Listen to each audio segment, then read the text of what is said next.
All right, good morning, everybody. We're moving into our second timed writing.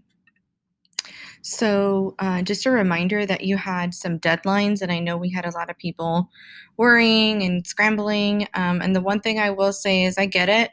This is tough, but your Schoology messaging works, your text messaging works, and so does your email. And I don't know what's going on with you if you do not communicate. So again, moving forward, we're moving forward. We're not stopping. And so if you have missing assignments and you haven't done the timed writing reflection or whatever the case may be, then you're at a serious disadvantage going into this. So I need you to make every effort to communicate with me so we can make you an individual plan or keep up as much as you can and as best as you can. That being said, I'm going to remind you of a couple of things in this rhetorical analysis rubric. This was some of the comments that I mentioned during your timed writing conferences last week and the week before. But the row B, which is your evidence and commentary, some of the things I want you to understand, there's a huge jump between a 2 and a 3. And then here again, a smaller jump here between a 3 and a 4.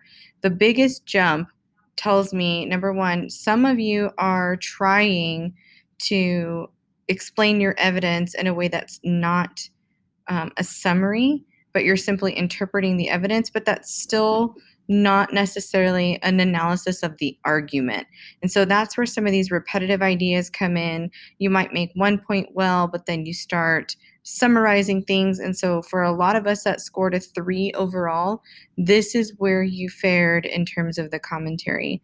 Those of you that are scoring 4s are probably going to be more along the lines here where everything is uniform, but maybe not everything is fully developed, and potentially sometimes your organization might be off. So you might say some strategies in your thesis, but then you don't get to all of them in each of your body paragraphs. Notice that at least one of these rhetorical choices contributes to the writer's argument. And that could either be one, per paragraph, one the whole essay, one at a time, any of those things. But you'll notice what's repetitive here is uniformly offering evidence. Okay, so then it's consistent.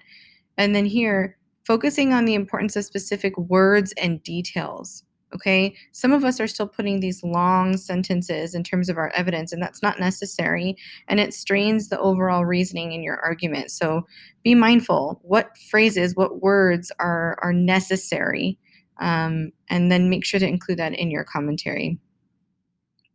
Okay, this is your copy of the Madeleine Albright speech. So when you click on it, it's going to ask for you to make yourself a copy, and this will go into your Google Drive. Now, this is something you can print, but because it is your own copy, you now have access to make comments on it and highlight things. So it's essential that you read through this and actually annotate. Highlight things that you feel are important. And before you go on to today's attendance question, you must read this first. Otherwise, it's going to completely confuse you because you're going to really see my thought process and not necessarily your own. So I would much rather you try it on your own and then compare with what I bring to the table and then make your own assertions going into tomorrow's timed writing. So again, once you've read through this speech and the prompt, you're going to click on this model annotation video discussion. And I remind you in number 1, you need to read and annotate your prompt and speech before you watch my video. And then my video is about 15 minutes or so, and I go through all of my annotations. And if you click right here on this PDF, it'll ask you to download it, or you can just press view in a new tab. But these were my notes, okay? And I do not want you to copy my notes at all. In fact, I don't want you to really read through them until you have actually read it for yourself. But I do go through this in my videos, so I wanted you to make sure you had it in case you couldn't see it on the screen. But again, you have to read this before you watch this video. And once you go through it, I want you to think about which part of the annotation process is most beneficial for AP students, especially preparing for a rhetorical analysis essay. So this is going to take you some time. It'll take you probably about 20 minutes from start to finish. It'll probably take you maybe 5 minutes or so to read the text on your own, and then, the 15 minutes or so to go through my video. So it's not too long per se, but I do need you to get to a part where you can focus because this is all the prep work for tomorrow's timed writing. All right. If you have questions on anything, it is an expectation that you communicate with me. So claiming things like, well, I didn't know something was due is absolutely unacceptable, especially when I put daily agendas every single day. And in all of your weekly folders, you have a week at a glance, which also communicates deadlines and what we're doing each day so that you can prioritize. I'm going to remind you that this course is also college credit.